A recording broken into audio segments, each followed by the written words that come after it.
Australia, December 1st, 1948. It's a typical sunny day in Glenelg, a small coastal community south of Adelaide. Tourists were enjoying the tranquility of Somerton Beach when the serenity was broken by a gruesome discovery: a body lying on the shoreline, just below the boardwalk.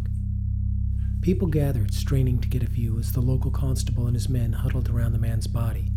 At first glance, he simply appeared to be sleeping. His legs were crossed, and a half-smoked cigarette lay on his shirt collar. He did not appear to have drowned, nor were there any signs of injury or foul play. A toxicology report showed that there were no toxins or poisons found in the body. The coroner was baffled as to the cause of death.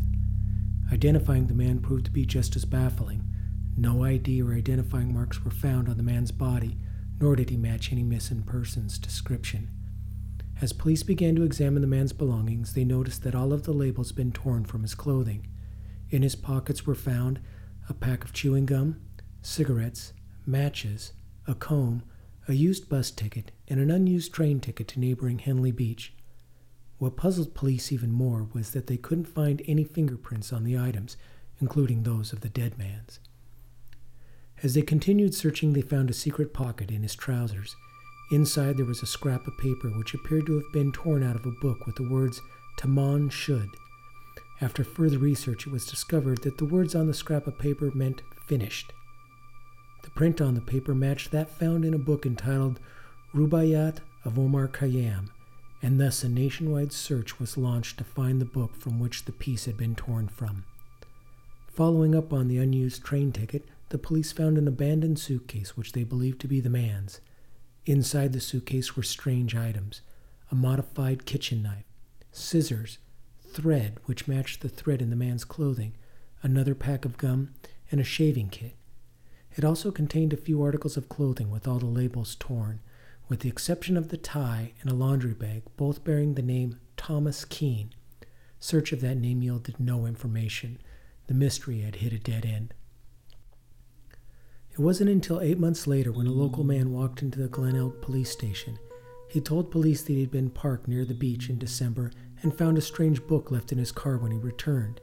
It had been sitting in his glove box until he recently read a newspaper article about the search for the book. The book was a perfect match, but what intrigued police even more were the faint impressions discovered on the back cover. There appeared to be a phone number and a cryptic message. The phone number, as it turned out, belonged to a young nurse who told them she had given the book to a Mr. Boxall. Police now believed they had identified the mystery man, until it was discovered that Mr. Boxall was alive and well in New South Wales, with his copy of the book intact with an inscription from the young nurse. Another dead end. The police then turned to the suspicious code they lifted from the back cover. Examined under ultraviolet light, they could see 5 lines of letters, some of which had been crossed out. They sent the code to the Department of Naval Intelligence, who eventually told them the code was unbreakable. They then published the code in multiple newspapers across the world in hopes that an amateur codebreaker could discover the message, but to no avail.